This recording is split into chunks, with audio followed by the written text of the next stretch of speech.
So I want to add one more thing connected to Sfiras HaOmer, love, and I want to do that Li'ilui Nishmas Zecharia Wallerstein, Zecher Tzadik V'Kadosh Livracha, who was a very unique and special rabbi and man, someone who truly loved Klal Israel, who really truly loved others and was bringing healing to so many souls who were broken, to so many women who felt alone and hurt and abused. And he was really a healer, a real rabbi, which is a Rofe Nefesh, a healer of the souls, as the Rambam describes in his Yad HaChazaka. So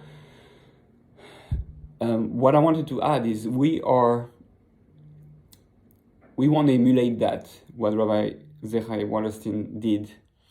And we see that he was all about love and loving others, and not looking at people in a way that, of the derech, like people who are not religious anymore, or things like that. He understood that someone doesn't leave Judaism or doesn't want to do mitzvot for just because she's upset, angry, or rebellious. He understood that we're suffering inside and we're broken, and that's why they're not able to love Judaism or love the mitzvahs or love one's parents or love the Jewish people. And then when we feel hurt, we reject. So this is very much what has happened with the student of Rabbi Akiva. We're taught that there were 12,000 zugot, so meaning 12,000 pairs, which it's interesting because it reminds us of zivug. So why are we talking about zivugim?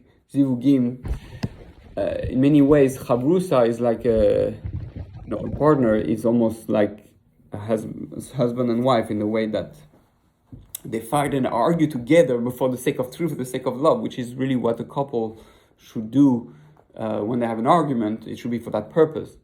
The problem comes, and the love dies and kills. The love is killed when we don't have respect for the other one's opinion. It's a tremendous lesson for a marriage. Very often, I hear that the husband or the wife are not respecting the other opinions, or even makes fun of it.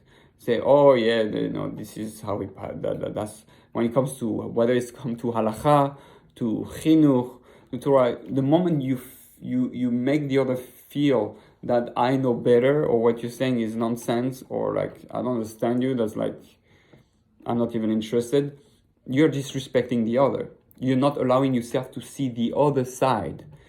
A real chavrusa is someone who is able to understand and explain fully your opinion and see from your side, from your point of view, and still say, okay, I understand what you're saying, I understand your point of view, or I don't understand, but I can understand your logic, I can relate to it, but I disagree with it, I think differently.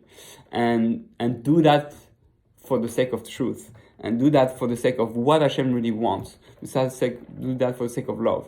So this is how we're supposed to be behaving with our spouse. We sometimes argue for the wrong reason, and that's a problem, because we kill the love. Meaning we argue. We might argue for the right reason, but we don't argue the right way. That's what I mean. So we have to make sure that our argument with our spouse, our fight with our spouse, is a fight like those, not like those zugot, those pairs. It's based on love and respect and understanding, and we should not have any be mean or make fun of the other, or like almost a dirty fight. Don't be mean. Just listen, and then reflect and say, okay, if I understand correctly, this is what you're saying. I value your opinion, I understand, but I strongly disagree. If after that you both strongly disagree about what to do, then you go to the rabbi to see what is the Torah way, the real Torah way that really we should pursue, because then then you understand that you are both fighting for truth, and you're going to choose the true path, right? So this is so important. This is essential.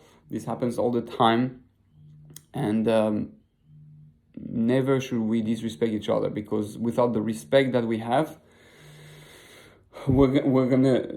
the love is gonna die. That's why you said the 12,000 Zugot died. All the students of Rabbi Akiva died, and Rabbi Akiva is the one famous for saying "Ve'afta li'recha kamocha ze klal gal b'Torah." He understood that unless, and I'm not sure when he came out with that. I would think he came out with that statement after the 12,000, after all his students died, right? But he understood that the Torah cannot exist without it, right? This is the life, love, relationship will all die if we don't have that principle straight. So we have to start with our spouse, right? Minimum should be with, but it should be hopefully experienced. So as if to say that when we're chavrusa in yeshiva and we argue over a gemara or a halacha or a concept, first of all, learn to do it the right way, meaning out of love, with respect. This will teach you how to really have real argument with your spouse, and look for the truth. But that's really how we should approach the matter. When having an argument, or when a spouse gives its opinion, it should always be with the open-minded and space to hear the other's opinion in the same time. Very important is to have a Rebbe, as I already said, like Rabbi Akiva, that has in him the concept of Ve'afta li'recha kamocha, loving your neighbor as yourself. As you know, Ve'afta li'recha kamocha applies to one's spouse also, and we need to